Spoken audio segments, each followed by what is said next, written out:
All right, we are live, and the New York Mets are 23 games above 500 entering the All-Star break. We made it, boys. This team somehow, this little scrappy team, God, has made it. Talk about limping your way into the break. Holy shit. That's about the worst way you can win 3 out of 4 in a series. Oh my, I swear to I didn't really even watch yesterday. I needed a break from baseball after that Saturday, which we will get into, I'm sure. One of the weirdest, best, worst, and most fun baseball days of all time. I was just like, I can't watch another 1-run Cubs game. And thank God for the fucking break. Whatever. Listen, do the Ed Reed. It's Soto watch time. Strap in. Get fucking ready, boys. Like, man up, man the stations. It's Soto watch 2022. I can't believe this is materializing as fast as it is. I need to chill out, man. I need a Coors Light, bro. That's right. You need to chill out, Kev. This entire it's less than 2 weeks away. Everything's going to be going with all the trade deadlines. Well, August 2nd this year, so it's 2 weeks away. You got to chill out, got to take it easy. You have enough going on with just every single night is a must win. You have the Mets game going on, Bravos for the crazies like Kevin and Nick. You have the Yankees game you're watching, you have an eye on, but on top of all that, we're going to have all the Juan Soto news going on during Twitter and all that kind of stuff. And you need to chill out, and that's why you got to get Coors Light, the official beer of everything unofficial, which is what every trade rumor is going to be from now until Juan Soto is wearing another jersey, which, let me remind you, may not happen until next year. They don't have any reason, maybe the year after. I don't know what's going to happen. But when you're at your weddings, your graduations, your I keep saying 4th of July barbecues, your weddings, graduations, barbecues, you got to get yourself a Coors Light, get it out of the fridge, get those Blue Mountains, drink it down, and just chill out. Coors Light, you know what that is? It's your Buck Showalter. You're gonna make everything all right. You just go to it. So summer chill starts with Coors Light. Make the most of your summer with a chance to win exclusive chill merch, fun local experiences, even a trip to New York, Chicago, or Los Angeles. Enter to win at CoorsLight.com/believe. Sweepstakes ends August 15, 2022. Game ends September 6, 2022. All 50 U.S. states and Washington, D.C. 21 or older. Only void where prohibited. For rules, visit CoorsLightSummer.com. Celebrate responsibly. Coors Brewing Company, Golden, Colorado. All right, boys. Woo! Man, this is it. Well, I mean, I know it's in the division. I know it's unlikely, but we've got to be one of the top players for it. And this has got to be, if there was ever a time for you to lay your dick and your wallet on the table, this would be it. What's the sense of fuck you money if you don't say fuck you? What's the sense of being a 14 billionaire, being the richest owner in baseball, if you don't swoop in and say, we'll take on Corbin's contract. We'll take on whatever else you want.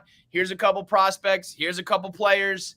And we'll pay Soto whatever he wants for like a 2-year deal. We'll give him like $300 million over 2. Why not do it now? If there was ever a player that there's no doubt about it. There's no doubt. You know, there's no Lindor, like, well, you know, it'll never be that good again, but he'll be good. And, you know, there's no debate. It's Juan Soto. He's 23. Go do it. By any means necessary, any cost necessary, if it's possible, if they're willing to do it in the division, if all that lines up, I don't think I want to hear that the Mets, you know, passed or the Mets decided to stay pat or whatever. It's Juan fucking Soto, man. Kicking the tires. That's always a big one. Yeah, all that smoke and mirrors bullshit. Yeah, we kicked the tires. We had some interest. Like, if they come out and they say Alvarez, Vientos, Beatty, McNeil, and you know, I think you do it all. I don't know what you don't. I don't know what I would say no to for Juan Soto. So, this is what I heard this morning. It's probably about a 40% chance that he gets traded before the deadline. So give or take that, they may wait till the winter. Patrick Corbin's likely going to be involved in any trade scenario because Nets want to unload his salary. And 5 teams to watch: Mets, Yankees, Dodgers, Padres, Rangers. So, how are the Rangers in the mix? Like, why the fuck would what's that about? Because they have a lot of money that they could spend. It's Texas, and there's a Boris connection. So yeah, I mean, I know, but it's like the Rangers are one of the most irrelevant fucking franchises in all of goddamn sports. It's like, what's even the point of switching with Soto? Just stay put and get your $440 million. I feel like they said before they signed Alex Rodriguez to that money, right? And I mean, they were more relevant. Well, yeah. I mean, but look how that worked out. I mean, it just doesn't work out for them. It's not. It's a football. Am I the only one in here who says don't do it? Yes. Yes. You idiot. Yes. So here's the thing. You're going to trade all of your prospects the entire farm, right? Yeah. He's going to opt out with whatever team he goes to, no matter what, in 2 years. Yeah, you would have to pay him. You would have to make sure. 2 years. Then you have all of our prospects who are now, if everything pans out, are going to be professional players. And then you also have Juan Soto. To wait 2 years for a team that, let's face it, we're a bat, not a Juan Soto bat, but a bat and a reliever away from being like, yeah, we are contenders for the World Series. Is he going to put you that far over the top that you're willing to just punt on the next 5 seasons and then he might not come back? Yes, because it would have to be. It would have to be under some sort of terms where he does stick around. Yeah, if there's opt-outs along the way. If there's, I do understand that logic, but like when you start to think about like, oh, our window's open and we got years to do, like, I don't know, man. When you got a chance, if you could guarantee me that we win this year, how about this? Do you want to do it with Jacob deGrom or not? Yeah, but that's the thing. You have to sign deGrom. You have to sign Nimmo if you want to bring him back. We have Diaz going to. No, that's what I'm saying. You got it all now. That's what I mean. Do it now because you got all these guys. But yeah, if they can guarantee that they win this season, yes, then it doesn't matter. Then it's all irrelevant. Right. It's like the Cubs. You just need to win one, and I don't give a shit. But, I mean, I don't think that he's one of the greatest players there is right now in the game. But I also think we could just wait 2 years and still get him. But in 2 years, are you the same team? Are you still good? Is Nimmo here? Is DeGrom here? Is DeGrom good? Is DeGrom injured? Here's listen, I have been sold a bill of goods on prospects my whole fucking life. I've never seen any of them pan out.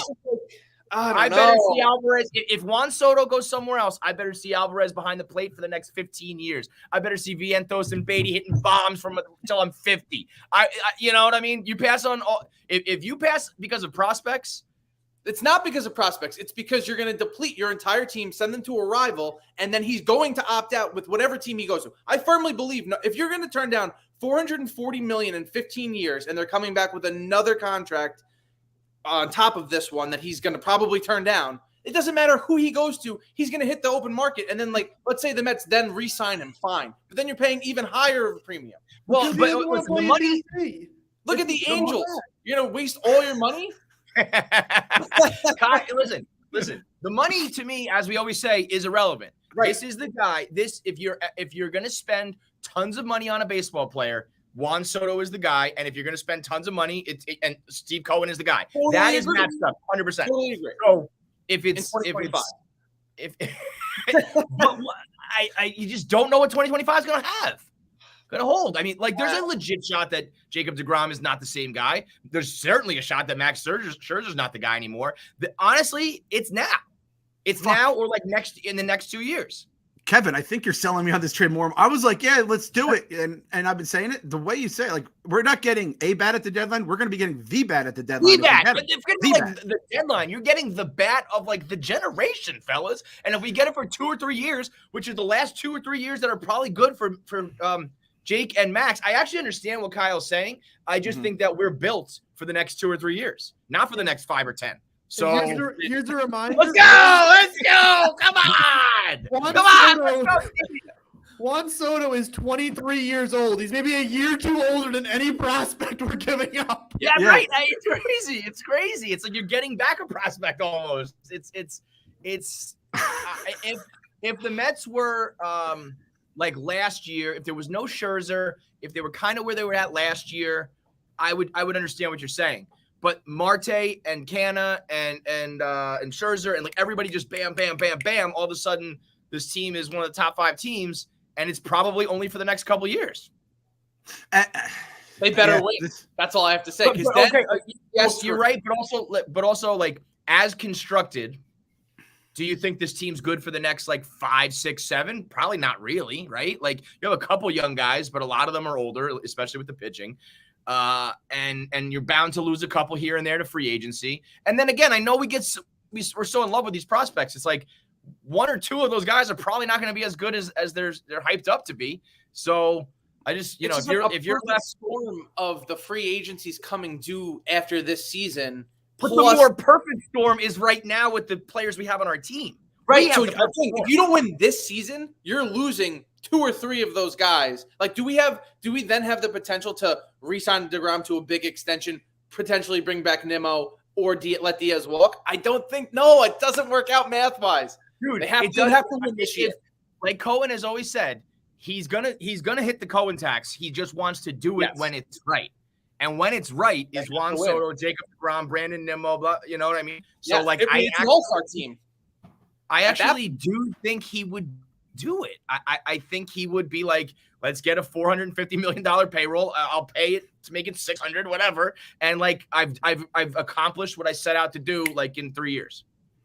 I woke up this morning and the first thing on my mind was Soto. So I was like, you know what? Let me just go back in Fangraphs and see what Soto's numbers were like last year. And the first thing I saw was 465 on base percentage. I go, yep, 465, gentlemen, 465. That was his age 22 season. He is what they thought Bryce Harper was meant to be. He's like Bryce Harper, but a step up that nobody really like was hyped up like Bryce. You know, it's so bizarre that he just kind of like. It was like, oh, the Nats have this guy I mean, I'm sure the people like, Meek and the nerds who really know the shit knew it. But the rest of us were just like, oh, yeah, and they got this Juan Soto guy. It's like, why wasn't he hyped up like Mike Trout and Bryce Harper and all that? Like, because he's that, if not better. So, there are just certain guys that ordinarily in baseball, I say, like, you're right. Like, does one bat really matter? I think when you have the team set up the way they are, like, when that stat about the Mets being 52-10 when they score 2 runs, like Soto will get you 2 runs like a game, period. Always. It's like, and then you have protection in the lineup for the other guys, which like totally changes that landscape too. Everything shifts down. All of a sudden, I'm not disagreeing that it makes the team amazing right now. They literally have to win. Can I just add one more stat that I just looked up now just because my mind was racing? Juan Soto has a ring, unlike Bryce Harper. And in that postseason, he had a 927 OPS with 5 home runs in 17 games. And he's a lefty bat behind Pete, in front of Pete, whatever the fuck you want to do with it. One guy can't win. One guy in the regular season isn't the difference. One guy in the postseason is. So if we can make it there, which like, I mean, I swear to God, we don't make it this year. Forget about it. There's some sort of collapse, then we're all dead anyway. There's a bridge and no coming involved. Exactly. And a much higher bridge. Right. So then you make it there, and then you get a run like Soto had, and it's like, see you fucking later. We got ourselves a ring. I actually do understand what you're saying. If money in a very short amount of time, all it's going to cost is money, and that's what we have an unlimited amount of. But in that very short amount of time is also our window probably closing. The window for this team, 100%. Because at that point, yeah. Well, we'll always be, hopefully contenders for a long time with Cohen. I'm not saying like we're going to go back to like Wilpons era, but like you have to somewhat be realistic about Max. You have to that dog in him, JD Davis and Dom Smith. You have to be somewhat realistic about Scherzer, right? Like he can't do it forever. DeGrom, I think, actually does have more years on him, but like maybe not with injuries and all that. Like you gotta think that. Though, I actually totally then I'll just flip flop because it's just like the Diamondbacks. Like you have those 2 pitchers in the playoffs that can get you through any type of series. You just have to score 4 runs. DeGrom, Scherzer, Soto in the playoffs probably wins you a title, and then you throw in Lindor and Pete and like it's won them the title. Scherzer and Soto. And Strasburg won them the title in 2019. So it's like, there you go. And I mean, and you got to think that, like you have the Diamondbacks, like Luis Gonzalez on steroids is like, the guys we'll be having. It's not like the smartest, but at the same time kind of is the way this team is constructed. Anybody else, I probably would say one man, wait, blah, blah, blah. But I also this is what I would give anything to get to talk to Steve Cohen, even if it was off the record, just to understand where he's really at on money. Like, what if there's a chance that you say, like, but Steve, he'll opt out and ask for even more money. And he's just genuinely like, I know, I don't care. I'm going to give it to him. Like, what if he just does not give a fuck? There's a chance that he truly thinks of this as like his play toy, and within reason or for the right guys at the right time will really go like to there's no end. Especially if the Yankees are going to be involved, especially if, other teams that are basically already kind of the ones blocking you from a title are going to be involved. It's just. What's legitimately crazy? Him giving him $500 million I think it probably amounts to buying like a mid-sized car. He'd make it all back in Honestly, jersey sales. you make it back in a heartbeat, bro. If he pays, dude, he pays $100+ million for inanimate objects. Yeah. So do you think that let me ask you this. If I were to take Stickman, what's his name? Stickman? Just call him Stickman. Stickman. And put him at home plate and put him out in the field and make him a baseball player. Do you think Juan Soto is 5 times better than that stick? Yeah. Well, then he's worth $500 million. So that's where we're at with Steve Cohen's money. And you know what? Like, Alvarez seems special. Dude, watching him in the I think he's getting fatter. I think he's getting shorter and fatter. I love it. He is a fucking brick. He's a tank. You know, behind the plate, catchers like this don't come along very often. Probably special. I get it. But like Vientos and Beatty and these guys are just like, they're good, but there will be more prospects like those guys. You'll deplete them, but you'll have a couple more coming up. Kevin Pavada and Jet Williams are coming. You know, I don't know if there's any other names in the system that should be like, don't touch them, don't touch them. Well, I just want to say this. John Heyman, the Mets beat reporter and Scott Boras burner account, literally tweeted out like how the Soto negotiations worked. And the headline is Scott Boras eyeing Max Scherzer A-Rod type salary for Juan Soto. So basically, after a 15-440 got turned down, Boras is like, no, we want Max Scherzer money. So they offered him the Max Scherzer contract of like 3 years, 40-something million a year. Turned that down. So I think it needs to be. I think it should probably be 150 over What's $50 million a year? Yeah, 150 over 3, right? Would be $50 million a year. Well, you can also give them 10 years, $440 million. You get your $44 million a year. Yeah, but nobody wants to be 33. But nobody wants to be locked up. That like, it sounds insane, and in certain circumstances, maybe depending on your life situation, you should take $400 million no matter what.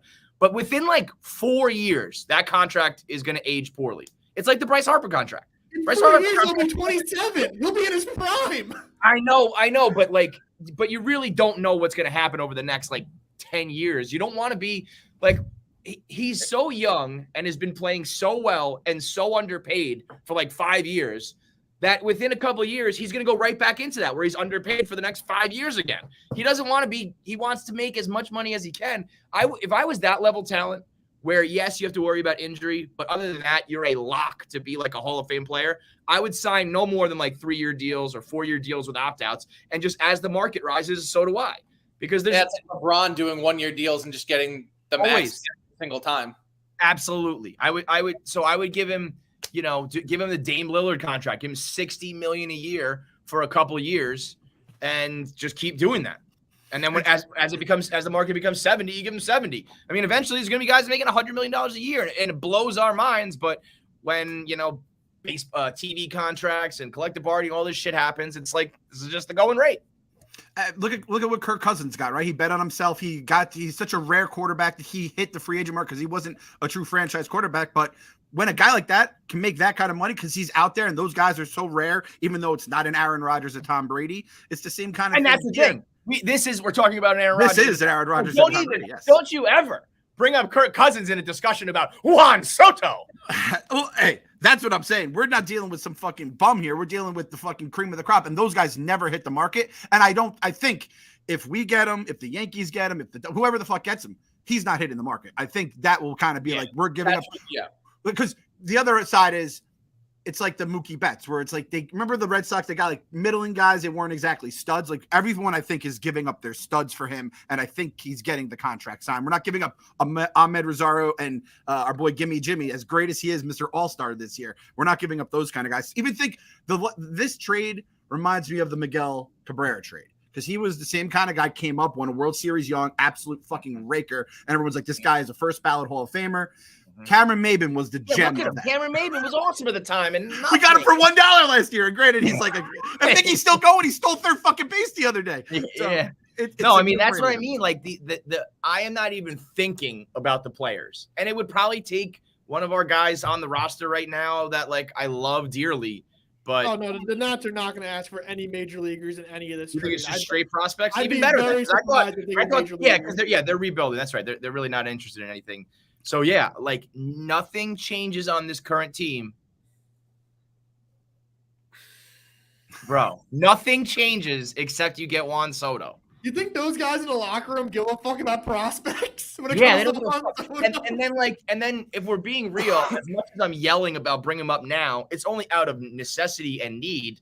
Alvarez being a catcher, what if, at 21, what if they're waiting until he's 22? What if he doesn't start performing well until he's 23? And then, like I said about these other guys, like, love them, but they're very, dime a dozen type prospects. So is it blank check prospect for you guys? It's just like as whoever you ask for, you're getting? Yes. Oh my God. I will go pack every single person's bags and drive them to the airport. There is not, I actually get worried because I don't think we have enough. I don't think our farm system's good enough. I think the other teams will have better, or they better have. The Nats better get more than Alvarez, Beatty, and Vientos. That's what I'm worried about. I'm hoping that we can throw the money in there and make it worthwhile for them. Who are the other teams, Meek? Dodgers, who I think are the favorites. So they can't get him, otherwise we're not going to win. Yeah. It's also a matter of who could he go to. Got to stop them. Yeah. The Yankees, the Padres, and the Rangers. Okay. Obviously, there could be other teams involved. Like, God willing, if it's not us, let it be the Rangers, because that's just like the least that affects me. And I know it's stupid to, you don't want him in the NL, but God damn it, if he goes to the Yankees, I will chop my own head off. It just, it's not even like it should be us. It has to be us for all of the right reasons that I just described, yes, but all of the wrong reasons of like, don't let the Yankees get him. Don't let another NL team who's going to block you for another fucking decade get him. It's got to be. It's got to be. Even if it's wrong, I would say, even if it fucking somehow blows up in our faces and those three guys end up Hall of Famers, I'd be like, you had to do it. You had to do it. You hear people be like, oh, at least he's out of the division. Juan Soto in the division right now isn't losing us any games. That's the thing. Right. I'd rather keep him on the Nationals where he doesn't really make a difference. You just walk him every time and it doesn't fucking make, you know what I mean? It just has to be. He's too good. And if you're gonna be Steve Cohen and you're gonna do with the Mets what you set out to do, there is absolutely no better time. Yeah, this is it. This is the guy we've been waiting for. This is the guy you get. It didn't happen with Mookie Betts. Lindor kind of was like our announcement. It was our Beltron. It's like, hey, we're back in the mix. We're playing. You want to know how good Soto is? I don't ever shut the fuck up about Lindor. And I will absolutely concede that Soto is like 3 times the player that he is. Like, it's a no fucking doubter. When I argue about Lindor, of course I know that there are some disappointments and some holes and some things he's not living up to. Juan Soto, it's none of that, dude. It will not be any of that for as long as you have him. It's a Pujols, it's a Cabrera, it's a not a Bonds. Maybe if he does steroids, it's a Bonds. Like it's that level. And the thing is with Alvarez, and we're asking for him to come up into the big leagues right now just to give us some hitting. Like you said, you never know with these guys, especially catchers. You catch a weird injury. Maybe he doesn't show he can really handle defensively in the big leagues, and then he's a first baseman. It's like, and then what the fuck is he? He's not nearly what he is as a catcher. He's a great catcher, but he's a decent first baseman, Yeah, exactly. So, and trust me, he's 5'10" too. I don't even think he's playing first base. He's too much of a little stuff. Yeah, I love the guy. He's the perfect catching prospect, but when we're talking about this kind of shit, it's like, see you later, buddy. I love you. Yeah, the more you talk about it, it's like it is.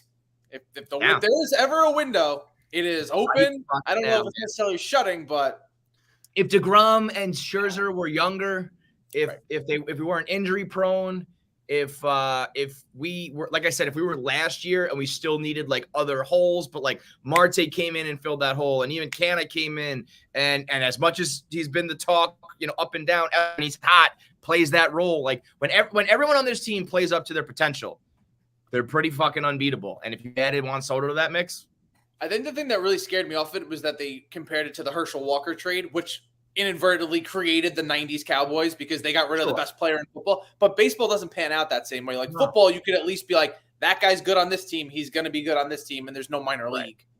And football is even more of a like one player can't change your sport unless you're like a Tom Brady. Like baseball, you drop in a fucking almost a 500 on base percentage in the middle of that lineup, and everybody gets protection, and everybody has more people on base. It just I'll come and jump off the bridge all day long every day.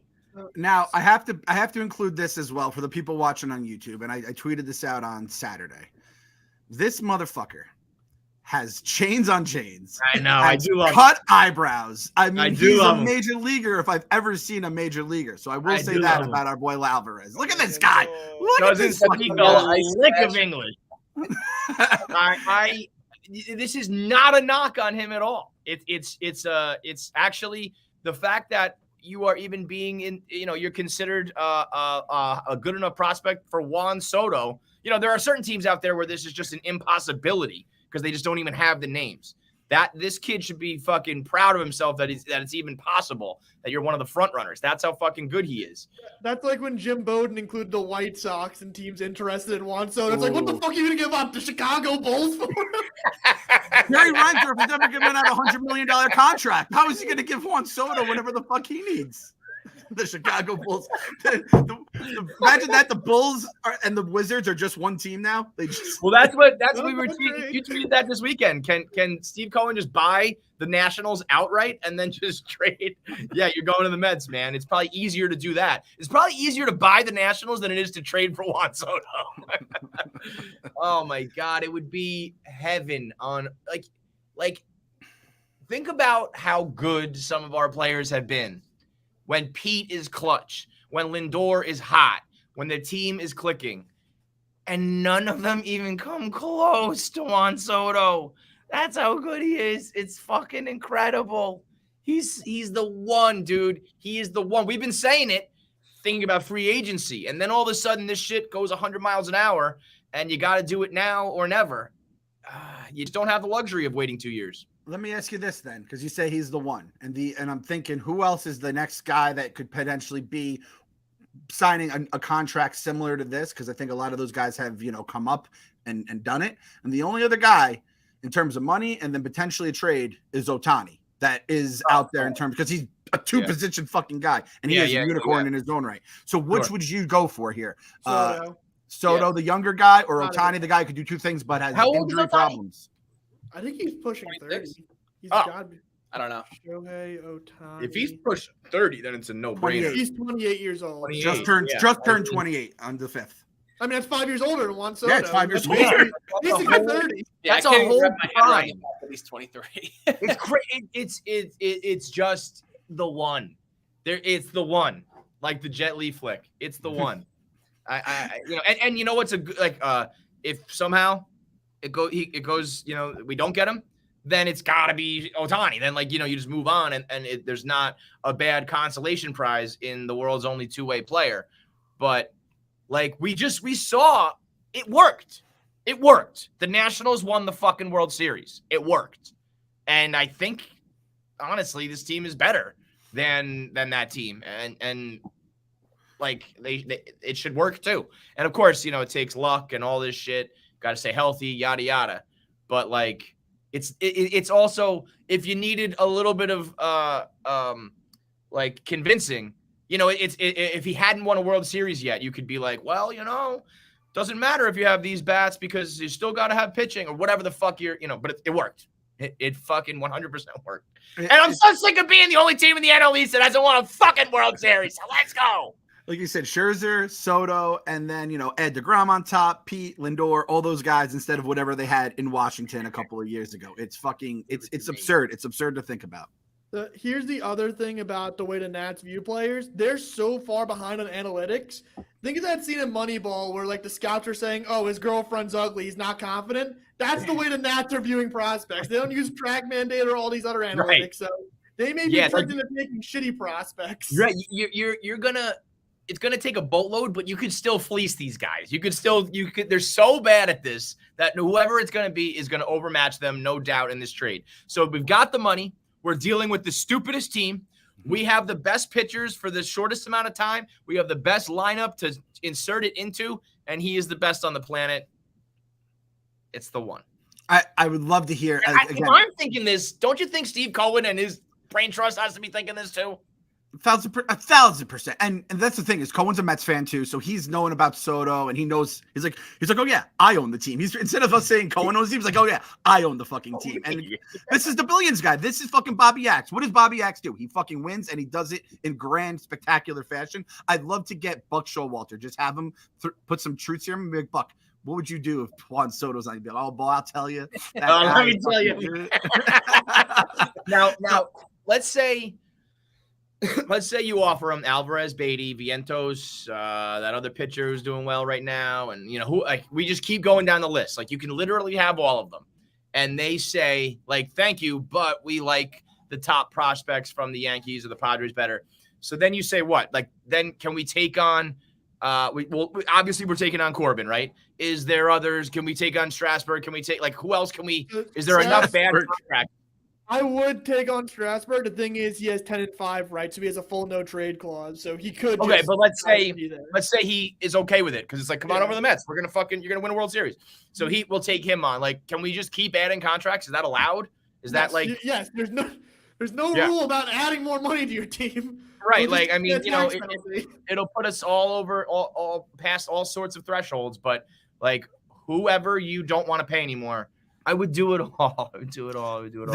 This is the scenario that had the owners put the Cohen tax in. This exact scenario. Yeah, this is why they. You know what's going to happen? This is going to break baseball because he'll do something like this. He'll add everyone. We will have something absurd like a $750 million payroll. We'll win a World Series, and then even Cohen will be like, I can't build this team anymore, and we'll suck for a decade, and it'll be like, this is why we tried to stop you from doing this, and I'll be okay with it. That's how much I want it, because it's until the Cohen tax and all this shit proves to really stop a team. Let's find out. Let's fucking find out. Let's find out if a Herschel Walker deal and a Cohen tax and all that shit really does cripple your franchise. And if it does, and I was wrong, I'm pretty confident it won't. Oh, and yeah, the thought pieces that'll be about how this is how you can't win baseball, and they'll reference the James Dolan Knicks, even though it is two extremely different franchises and all that kind of shit. And it would maybe make sense if you're talking about a Lindor or even an A-Rod. Like, I mean, I don't know. Soto's so pure and so everything. The other side of Soto, we're talking about taxes, we're talking about contracts, we're talking about prospects, all of these evil things in this world: money, taxes, prospects that don't pan out, disappointment. And on the other side is pure, unstoppable, bottled up baseball, like one in a zillion. There'll be many more years to argue about payroll and taxes. There'll be many more years, forever and ever, we will argue about prospects. There's only one thing in this whole deal that is absolutely certain, and that it is that Juan Soto is an MVP type player for the next 10 years. Yep. Let me just say this now on July 18th, 2022, before the Mets, if the Mets even get Soto, just saying it now. The same fucking assholes we've been dealing with for the last year are going to do the same thing with Juan Soto. The minute he strikes out, it goes his first 0 for 4 or 0 for 3 with a walk. And you're like, yeah, but he got the walk. He got the game win. It won't even be after a win. It'll be after a loss. It's like he was on third with the game tying run and they just couldn't drive him in. It's like, I want a guy who hits home runs. I'll take 1 Aaron Judge over 100 Juan Soto. I'm just telling you now, the same bullshit we've been dealing with, because he didn't come up from the system. Right? That's the difference. If it's not one of yours, there will be a difference. It's truly just. But you know what? I agree with you, because there's always assholes. I think Juan Soto's so good, he would convert 70% of those assholes into like, hey, I can't criticize. Like, he is. This would almost, that's got Chipper Jones. Yeah, he's almost uncriticizable in his baseball play. He really is. Like, what can you really say? Individual spots, yes, they will complain about, but like, there's no hole, there's nothing, and all the rest of it is, everything else is in the ether. It's money, and it's intangibles, and it's players down the road, and it's things that we don't. And then there's this fucking beautiful baby boy who's a fucking brick shithouse who can just play baseball better than anyone in the world. That's what I want. And this is the funny thing, Soto. This is his off season, right? His off season right now, he's batting .250 with 20 home runs. And he's not trying. He's blatantly like, I don't fucking care. I don't want to be here. a 405 on base. He hasn't seen a pitch to hit in like 3 months. Exactly. On an absolute dog shit team, like Phil says, they're an expansion team that just plays the Braves every day. Because I don't know. Again, I think the Braves chose their schedule because they won the World Series. Tell me, do you think you should be? Tell me about this rule. I thought about this the other day. If you win the World Series, you should be allowed to pick your schedule for the next season.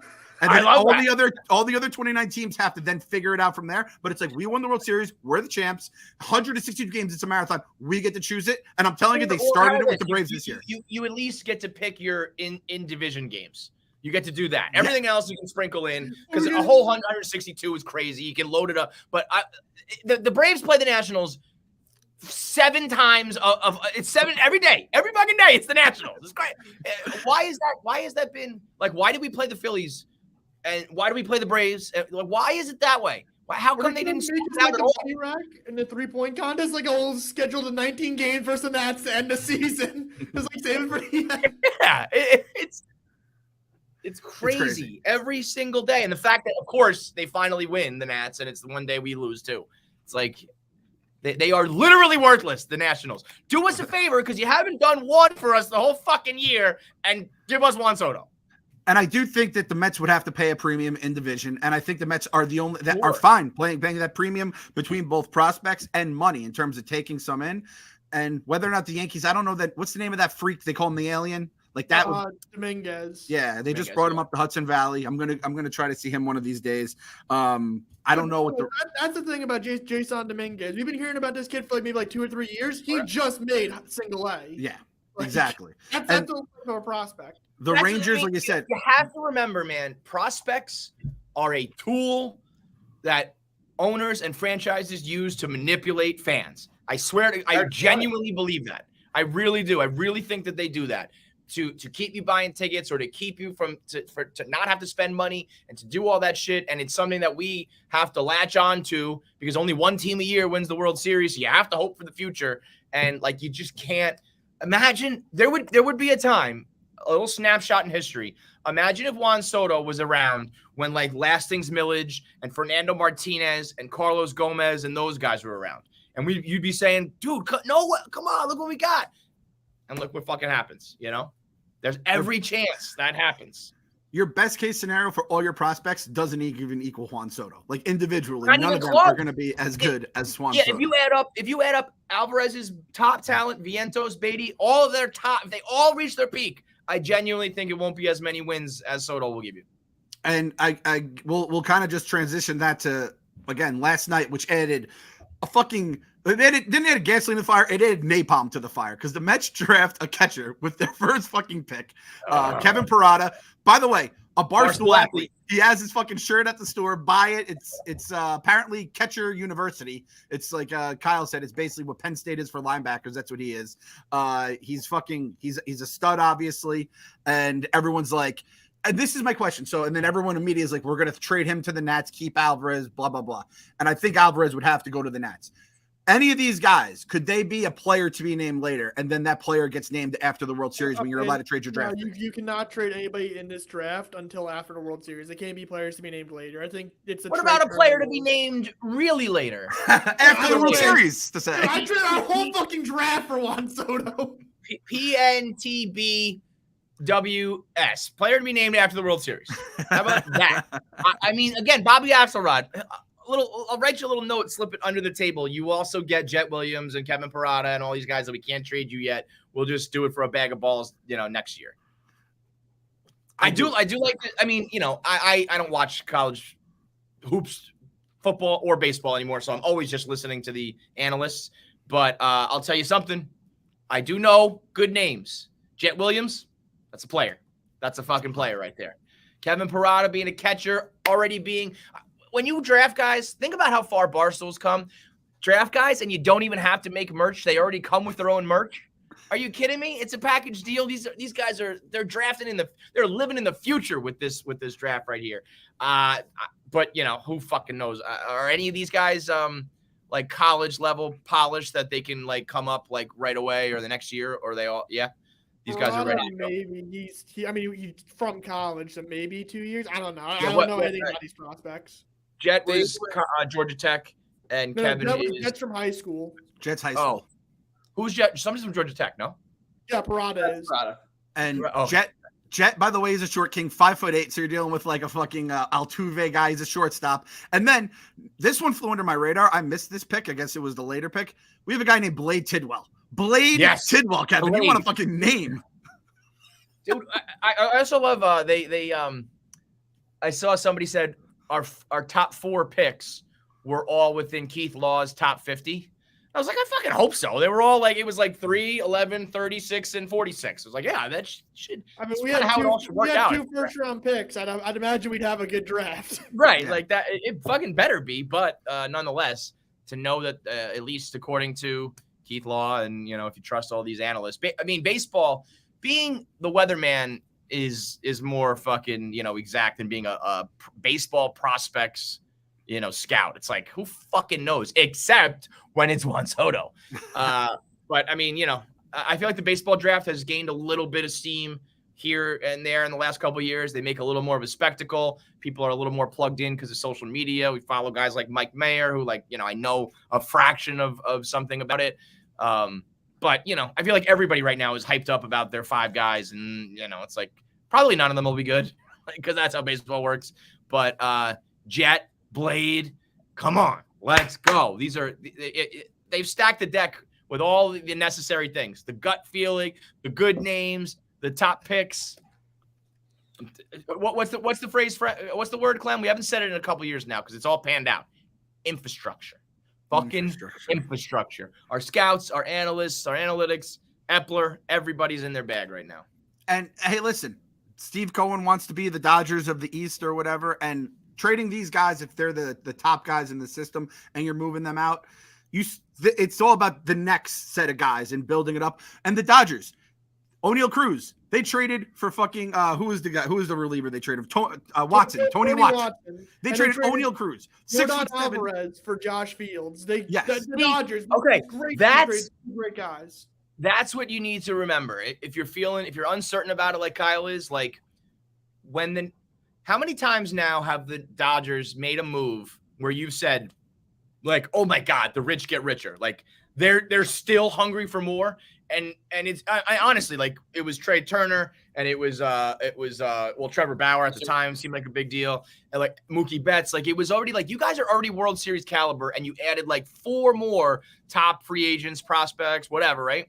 So like if the Dodgers are willing to do that like 4, 5, 6 times in a row, you really got to be ready to do it like once. And when have you ever said, oh, but the Dodgers, except for right now when Clem brought up O'Neal Cruz, which I'm like, hey, they shouldn't have done that. When have you ever brought up the Dodgers prospects that they've given up for Mookie Betts and for the moves they made? It just, you don't ever worry about other teams' prospects. You rarely ever hear about it. It's not really like football or basketball or whatever, where it's like, holy shit, this panned out right away. It's Fernando Tatis for James Shields you hear about, maybe O'Neal Cruz you'll hear about. But other than that, it's always about the player on the field. Always pans out more than the prospects do. Do you think the Dodgers are missing like Jeter Downs, Alex Verdugo, Keibert Ruiz, Josiah Gray? No, they're happy with Trey Turner and Mookie Betts right now. They don't give a fuck, and they shouldn't, and neither will we. And by the way, O'Neal Cruz unloading 98 miles an hour across the diamond, and then those kids in the futures games throwing 100. Pray for first baseman. Pray for first baseman. I would legit be like, yo, dude, don't do that again. That's not cool. 100 miles an hour coming at me when all I got is a first baseman's mitt, and you better be spot the fuck on with that throw, dude. That is totally unnecessary. 100 miles an hour. Come on. The highlight looked like they hit fast forward on it. Like it was a rocket launcher out of his arm. The first probably 30 feet, the ball is like literally a blur. It really does look like a out of shortstop. They're just going to throw him on the mound. Like that is like, no matter what, they're like, we'll just pull a Rick Ankiel. Like we'll just flip you around. I mean, he's 6. How tall is he? I don't know. 6'7", playing shortstop. By the time he because he also collects and he hops a couple times before he throws it. He's throwing it from with his release point and his little crow hops. He's throwing it from 30 feet away at 100 miles an hour. It's insane. Anyway, keep going, Clem. I'm sorry. No, I was just gonna say, I think I remember the Jordan Alvarez trade, and people were like, I don't even know which Dodger first baseman was blocking him in the system, hypothetically speaking, but it doesn't fucking matter. Like the Dodgers, they exist on a different plane than the rest of these baseball teams, and that's where Cohen wants to be. So we're not gonna be like, it's gonna suck if we have to face Francisco Alvarez and he turns into everything we thought he could be. But it's just going to be like another blip on the radar. It's like, oh, yeah, well, that was the 2022 season, and they, God willing, won the World Series, and that's the cost of business, unfortunately. Yes. So, that's it. If you can guarantee me a World Series, that's it. Otherwise, then we're fucked. But I would it's like one of those things where it's like, well, we got Juan Soto. You think that they could just rebuild like that? That's the one thing where it's like they're preaching, we need to build up the farm. We need to come through with like our young guys. Whatever. But we already have Pete, and we have Lindor. We need a catcher. We need a third baseman. If Soto's going to offset that all for the next 2 years, don't you think he will? You don't think that that Juan Soto will offset a first baseman, a third baseman? Will, but we have to sign him long term. Yeah. Okay. Otherwise, we've just blown up everything for 2 years, and now we have to start all over again. Okay, but two things. One, I do think we would sign him. I'm with you. If that happens, then we look stupid. Agreed. Two, if we somehow do win a World Series in that 2 years, you agree that it's okay if we suck. Right. Okay. So I still think we're leaning more towards it still being the smart move then, because I genuinely think you do have a good shot. I mean, I always try to think about it from the outside. If the Yankees, who are fucking 65 wins deep right now, add Juan Soto, I pretty much would be like, we're fucked. They're winning the World Series. So you got to think that outsiders, we are conditioned to think we're going to add Juan Soto and something's going to go wrong. Other teams, we would all say you're going to add Juan Soto and they're going to win the World fucking Series. So you got to remember that too. Try to take out our broken brainness. Yeah, because remember Charlie Morton's quote after the Mets game when everyone's like, "Oh, the Mets are lucky," and then he's like, "These guys just work the fucking count. They grind us." Yes. And then you add Juan Soto into the they're gonna be on the bullpen by the fourth inning at this rate with the fucking guys we have. Between him and Nimmo and Lindor. The Yankees could break the single season win record, and if we got Juan Soto, I honestly think we might be the odds-on favorite. Right, exactly. That's how. Juan Soto is the odds-on favorite. It's Juan Soto. Yeah, no. Listen to this though. I mean, like, I know people talk about lucky and hard hit rate. We've been hearing all that bullshit all year long. We had our game watch at Blue Haven East. We're gonna do a few more of those. I suggest everybody comes through, because every fan that was there was so. I really think they were all very smart, well-versed fans, to the point that the whole back bar was cheering every time someone threw a ball. Every time a pitch was called a ball to the Mets, we were cheering because we knew that we were working their starter, and we had everybody on the Braves starting rotation that whole series out by the fourth inning. Now, that's never going to be sexy, and people are never going to cite that as a stat, and it's never going to be anything that feels tangible, but we know that's by design. Brandon Nimmo gets up there and has a 13-pitch at-bat to start off the game more often than not. We work counts, we grind it out, and that's something that maybe fans and opposing fans will say is lucky or doesn't matter or there's going to be a regression. But when the pitchers and the players on the field are like, no, that's just what these guys do, and that's how they beat you, we know, and the fans at that bar knew, cheering every fucking pitch that was outside because we know that's the system. And if you drop a guy like Juan Soto in the mix, we'll be out. The starter out by the fucking third inning. And you know who else knows that, Kev? You know who else knows the importance of a guy who can work a count, get on base, hit a home run if he has to, win a World Series, whatever it may be? There's one other guy who knows that. It's fucking Billy Epler. All right, we're going Epler mode. Do I got my sunglasses on here? We're going. Epler mode engaged. Epler mode engaged. We're good now. We're good. So I love it. You know what I love most about Epler mode engaged is, like, ordinarily you look like MAGA mode engaged, Clem, with those sunglasses. But now we can be like, no, he's just a Mets fan. It's okay. Nothing to see here. Nothing to see. You mentioned the watch parties. We're gonna have a bunch of those. We have a Yankees one coming up. We have to get the list because I'm pretty sure there's Braves and Phillies. We try to do all rivalry games when the Mets are on the road. They said do it during road games, so we're doing all road games. So it's not like you have to choose between Citi Field or the Bar. And there's definitely a Yankees game, which is gonna be absurd. I don't know if we'd have the short porch guys there because I don't know what kind of. I'm worried about Frank being at the bar, let alone having actual Yankees fans at the bar. Enemies at the bar. And then we have Barstool. We have Barstool the Ballpark coming up on Saturday. Again, $100 Mets Padres. So you have a potential postseason preview going on. You get either 3 hours or till the 7th inning of unlimited beer. There's a seltzer on there as well. You get your sodas if you're not drinking too hard. You have I think $17 food voucher coupon, and it just so happens to be David Wright Captain America Funko Pop Day that my old 40-year-old ass will be waiting online for because I'm fucking obsessed with David Wright we and just Funko finished Pop. saying that we wouldn't wait online for anything, and Clem was like, "Oh, that line's going to be even worse than Keith, I think, because those actually are like valuable to other people, not just Mets fans, right? So people will be waiting around the corner for that one, and you're going to be sitting in a chop shop at 2:00 waiting for your fucking sweating my dick off. Yeah, just a bunch of comic book guys from the Simpsons characters, basically all in line there. So check it out. Again, by the time this podcast go up, they might already be sold out. I have to hit our rep up, but our section is filling up, and then at some point the general population is then going to just start getting tickets too, because I think we're going to have sellouts. Before Juan Soto gets here, we're going to have sellouts. After Juan Soto gets here, it's all we're going to have. Get your Barstool the Ballpark tickets now. We have them all on sale through September. Now is when the games start to really matter. Summer heats up, and then especially games down the stretch. So don't sleep on them. If you want to enjoy that experience, now's the time to buy them, because they're only going to get, it's only going to be more and more of a hot ticket. Get them. So if you want to go, if you go to the We Gotta Believe Twitter page, has the link tree, or if you just search Barstool the Ballpark Mets, it comes up. I could promote this weekend. This weekend's going to be hot. It's going to be a big ticket. It's going to be a good time. The next one though, August 6th, the Atlanta Braves. There it is. Is that part of the 5-gamer? Is that part of the 5-gamer? Yeah, it's the nightcap of the doubleheader. I mean, it's a nightcap of the doubleheader. 5 games with the doubleheader kind of makes it a little bit jacked up, because obviously, as we know from this weekend, things get a little wonky with doubleheaders. But right here in the middle of August, you're going to get a playoff series. You're going to get a divisional series, basically 5 games with the Braves. And post deadline. Yeah, post deadline. So these teams are going to be as stacked as they're going to be. Right. I'm pretty sure it's going to be a 3-2 series, and we'll see which way it falls. I really don't expect anything less than that. So that's going to be that's going to be your litmus test, and it's going to be awesome to watch Juan Soto play against the Braves. It's going to be cool.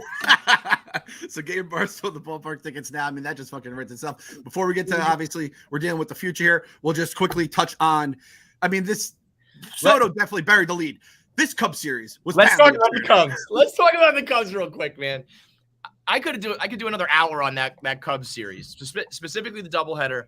I really mean it. In the future, when we're doing LOL Mets brackets, it was a success because we swept, but that'll be like a 15 seed for me. That day night was one of those things where I was like, why on earth am I doing this? I've been watching baseball for 9 straight hours. We've scored total of like 6 or 7 runs the whole time. 4 of them unearned. Oh yeah, like bad baseball, slow baseball, boring baseball all day long. I'm trying to watch my kids and play with them and party with them, a birthday party while half of it's going on. And then those extra innings was some of the greatest baseball theater. If you take a last place team like the Cubs or wherever they are, terrible, in the middle of July, and try to come up with more drama and theater than that, and I don't think you can do it. I think that was as dramatic as those games can be. Yohan Lopez left out there to die was one of the most scintillating moments you can watch in regular season baseball, when they just kept cutting to an empty bullpen and then back to Buck and then back to Yohan, and the crowd's buzzing because they know they've got him by the balls. They know he's out of gas. He's 35 pitches deep. He's nibbling around the plate. He's got to put one over, and somehow, some way, grounds into a very pretty, made it look easy Escobar double play. I mean, if you still need evidence that this team is different, look no further, because we lose that game every other year of our existence. That guy just hits a base hit, 2-run score, game over, and that's that. The story that homeboy at third thought that it wasn't a double play. Did you read that from Mark Simon? He said that the guy, whoever scored that run, I guess didn't realize that Escobar stepped on third and then made the throw. So he thought he scored the tying run and was cheering as the Mets were celebrating their win. I mean, all of it. And then just Buck was like, yeah, man, I don't know. I needed pitchers for tomorrow. So Like, I'm sitting here screaming and yelling and crying and fucking shaking the TV and he was just like, nope, I wasn't going to do it. We had big game fat Tommy Hunter available. We had Joely Rodriguez available. Nope, we're going to leave the kid out there. And by the grace of God, he gets it done. I mean, those 2 games right there are ultimately meaningless, but I said I'm going to make a documentary called 21 Innings in Chicago. And it's going to be about the day that a bunch of Cubs fans and Mets fans wasted 9 hours of their lives. Imagine, I mean, we won. We came out of that ahead, took the series 3-4, 3 out of 4. Could you imagine if we lost both of those games, went through all of that, and had 2 L's to show? I mean, I would have been a disaster, a walking nightmare if we didn't win those games. I still don't know how the fuck they couldn't get anything because, again, grind the Cubs starter, get into the bullpen, and just, unless the Cubs have the greatest bullpen ever, which, by the way, will be calling you by the trade deadline if that's the fucking case. Dude. But just could not touch them. Robertson actually looked pretty good because that was the first time I saw him when I was actually in Chicago for the dozen. I went to the bar and just watched the Cubs game. It was going on across the fucking street. And I go, wait, is that David Robertson as a closer for the Cubs in 2022? And shit, I mean, I can't say he looked bad against us, but yeah, it would be straight up panic city. But the way they won those 2 games, it's like yesterday would have been sweet, get a sweep, get another game up on the Braves. But it is what, like, I can't get upset because you should have lost. You could have just as easily lost 3 or 4 as you would have won. And everyone forgets that 10-0 game was awesome the first night. I think that game they unloaded the clip. They just beat the Braves. They beat the fuck out of them. I think they blew their load, and I think the All-Star break came 1 series too late for them. I think they really needed that break. I think they're gonna hopefully just relax. I almost wish that some of these guys weren't playing in the All-Star game and the home run derby. Not playing in the All-Star game, by the way. So I am always team don't play in the All-Star game unless you are when Jacob deGrom struck out the side, that famous buck, hi, I'm Jacob deGrom and I'm going to dominate the league for years to come. If you don't need to showcase that you are an immortal, just fucking skip it. Go spend some time with your newborn since you all fucking had babies, and just reboot a little bit. But I really think that game was such a laugher. It was by far the easiest game of the year. We've had I think 3 games that I've said at the time that was the easiest win of the year. That was the easiest win of the year. I don't think we'll see one easier than that. It was great watching Trevor Williams just close it out. 3 innings in the pen like that, and just to beat the fuck out of them after putting up some runs on the Braves as well. I know I saw a few people on social media we only scored, what is it, 8 runs or 6 runs, 7 runs over the last 27 innings. Shut the fuck up. We got 3 out of 4. We got to the All-Star break. If we come out of it still scoring that, then you can start crying. But I'm not going to get upset about it. It's such a long season. To keep track of it and then realize I've just watched 93 games of baseball and 3 of those games were easy. right. That's it. Only 3 of them. And the fact that we watched 93 and we still got fucking 70 to go. That's crazy. It's crazy, man. And when the offense is bad, it feels like the games are 1,000 hours long and your team's the worst team in baseball. And then even when the Mets a couple of weeks ago, the week of that Reds game, it's they had the 1 run, 2 runs against the Reds. But then it's I went back. It's well, they scored 7 runs a couple of days earlier, 10 runs.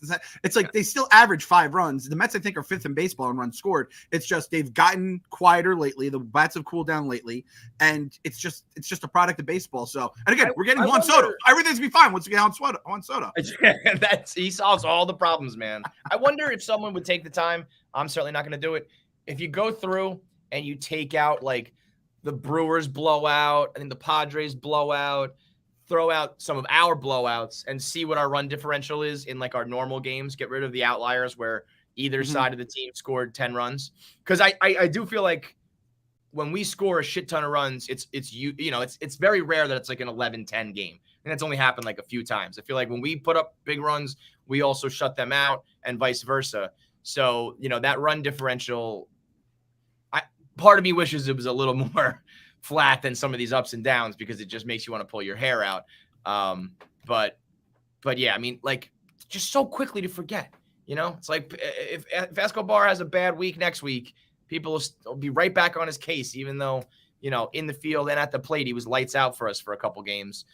it is just such a, I mean, maybe that's a product of the world, social media and how quick everything is. It's such a, what have you done for me lately? Up to, a matter of hours. I got to shout out to Cozy Overload, put this on the community. Escobar's first 19 games, 150 WRC plus. Next 13, -3. Next 10, 153. Next 21, 76. Then 126 over the next 9. -23 the next 8. 206 the next 5. Eduardo Escobar is just a super streaky player, and he's awesome from the right side of the plate. He should not be able to be a switch hitter. Remember, we wanted Beltran to stop switch hitting at some point. I think it was Beltran they wanted to do. I want Eduardo Escobar to stop switch hitting, play Luis Guillorme against righties, and put Escobar against lefties. Boom. I don't hate that idea. That's like a weird platoon sort of situation like that. I'm game for that. I think, streaky players is a thing in all of sports, and I think people have just forgotten that exists. And I also think it's human nature. It's like comments and feedback on the internet. You always remember the mean ones, and you never put stock in the good ones. When Escobar's having a good series, we're not saying he should win the MVP. And when he's having a bad series, people are saying, he should be off the team. So just, when he's playing bad, just think to yourself, okay, today is the 18th, and by the 25th, he's going to be lights out for us. Just hold your breath until then, just tell yourself there's Escobar season and not Escobar season. And when Escobar season returns, everything is fucking good. But when it's not, and you have to also shout him out. He made some sick plays at third base, him and JD Davis. JD just gave himself again, I think he got 2 extra lives by that fucking scoop. He botched one during that double play yesterday. But Dom Smith, I think Dom Smith kind of though. That stretch from JD, your groin may never be the same, but you're back to my guy. You're back to being my guy with that stretch. And I saw Clem tweet it out, and I think it's right. It ended up not mattering, right? I think it was one of the games we won. But that ball up the middle to Jeff McNeil, Luis Guillorme is fucking easy peasy with that ball. So there's still definitely a couple holes there in the infield. But by the way, before we start to wrap things up here, because we're at about an hour, is there even a trade market for JD and Dom? I know Sandy came out. I don't think we've had an episode since Sandy came out. Sandy's flat out being those guys stink, and we wanted to get more out of our DH position, and we haven't. That was about as honest and brutal as you'll hear a GMB.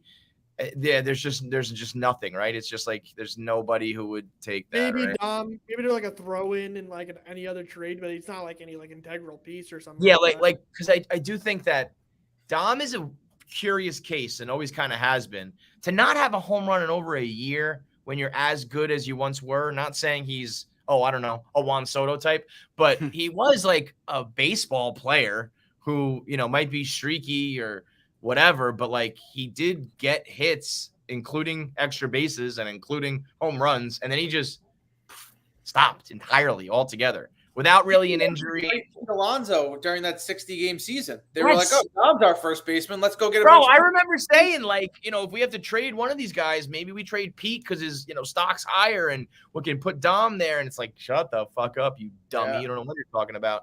But, that sucks because those guys are just toast. I wonder if the rest of the league was these guys aren't very good and there was never really a trade market for them, or if we just, held on to our assets hoping they would appreciate or just do good for us. And I mean, the fact we thought the DH was going to be a strength for us and it ends up has just been butt fucking us, which I guess we're going to get into trade deadline. We'll talk some trade stuff next episode on Thursday because we're going to have nothing to recap other than the All-Star game and hopefully Pete winning his third home run derby right there. I mean, I'm getting the 3-Pete shirts ready for sure. And we're gonna have Castellani on Thursday too. We're gonna have Castellani on, right? Castellani. Clem's gonna bless him. Gonna give him the baptism. Apology. Yep. And he's an honorary member for the stretch down the run here of the We Gotta Believe Mets Fans Anonymous gang. Pete it's kind of I know that there's a little bit of I know he wants to start at the All-Star game, and I know that the Derby kind of feels like this thing that you're above at a certain point, as a player. But I think getting a 3-peat is cool. I think it comes back around again and becomes something memorable if Pete is just the dominant home run derby guy of his generation. And I do think he will. I think when he gets in the zone, that big old meathead he could hit 1,000. I don't care who he's going against. It's just nobody. Him and Dave Joust are just unstoppable. So watch that tonight. That's tonight, right? Or is it tomorrow? Yep, it's tonight. Tonight Barstool Sportsbook. You can bet on it. We're trying to get some sort of a Pete prop. I don't know if I've been working on it for a little while. I don't know if we could get anything good, just the way that the bets are structured there. But I think Pete, and he has Acuna round 1. So we're going to have straight up Mets Braves all over again. And I think Joust is kind of the X factor with that. I do always forget sometimes round 1, like, it does suck when a clear slugger, like, just doesn't get hot right away in the beginning, but I just think Pete is destined to just bombs away every time he plays a home run derby. Yep. And I just wanted to say this, just going back to the Cubs series. A lot of people commented on it. The wind was comically blowing in all weekend, which helped us out as well, but that also attributes to the offense. And Ramon, forgot his last name, is the worst umpire I have ever seen. Jesus, go fuck yourself. Yo, for everybody though, Cubs fans were saying the same thing. I think they ended up getting like plus 0.88 runs, 0.2, whatever it was. Like, the way Gary was like, Gary's pretty professional, so he's never gonna be like, "You fucking suck, dude." But when he was like, "This is about the worst called ball game you will ever watch in your life," that's about as scathing as it's gonna get from a professional like him. And I mean that 88% accuracy for a baseball umpire is, that's insane. That's not even fucking close to doing your job. And I know everyone calls for robo umps and all that shit. I think all they need to do is have accountability. Like, that guy should have to sit at the fucking podium with the rest of these players and answer questions about those atrocious calls. It was terrible. And Kev, we'll wrap on this here. I don't like talking about jobs or whatever, but I'm just going to say right now, the graphics intern that put the Red Sox and Yankees logo at the feet of the World Trade Center, I don't imagine has a job on this Monday, because that was one of the most preposterous things I've ever seen in my life. That was ridiculous. I know that we are unfortunately getting far away enough. The hashtag is always never forget, and there are people, kids being born who never experienced it, people who don't have the memories, can't understand it. I also 21-year-olds. 21-year-olds. And even really, you had to be probably, 6, 7, 8 years old to really even understand what's going on. So you're talking about even younger or older than that. And I also think that, I don't know if I would have caught that right away if you're not from New York, or you don't know what the memorial looks like and you don't know what the towers look like. Probably a lot of people in this country didn't even catch that they used the 2 squares from the 9/11 memorial where the towers used to be to promote the game. So a lot of people probably didn't even notice, but to the people who did, this is fucking insanity. Like, there's the risk return or rate of return, whatever you want to say. There's nothing. You don't get anything out of this. It's not like there's people going like, "Wow, did you see the graphic they put up when they came back from commercial? That was really amazing. Like, I'm going to watch baseball more because of it." You get nothing out of this. And you chose the 2 spots that towers fell and thousands of people died. Let's use the ghettos of Auschwitz next. Let's put up some fucking logos in Auschwitz, maybe. How about that? Are you out of your fucking minds, guys? One of the worst decisions I've ever seen from a television channel ever. Fucking Fox, man. Fox, I have to say, like, during that October where the Yankees kind of became like, as crazy as it was, they were like kind of America's team. They're still fuck the Yankees, but like George Bush throwing that strike, it was a fucking moment, and people who were in the city, around the city, could like feel that. And I think people at home, Piazza's home run to this day, right? And the fact Fox, who was kind of where you were watching all this go down 21 years later, is like, let's throw the logos there. That'll really get the juices flowing for a Yankees Red Sox game in July. What the fuck was going on? Put the logos in those empty holes where they had to find the bodies of the people massacred in the terrorist attack. Yeah, that fits. Hey, they're both squares, so it's a good idea. Fucking maniacs. Fucking crazy. But you know what? That's fucking gone. That guy's, again, that intern probably no longer works for Fox or Major League Baseball. But nonetheless, we're going to fucking look forward. We got second half of the baseball season coming up. Juan Soto's on his way, coming abroad, getting ready. Don't even do that to me. We got Photoshop season. It's like the Knicks, but it's much better because it's going to happen. And you know what? If you don't think it's going to happen, it's going to happen. Even Kyle's on board. So at the end of the day, no matter what, gotta believe. Gotta believe.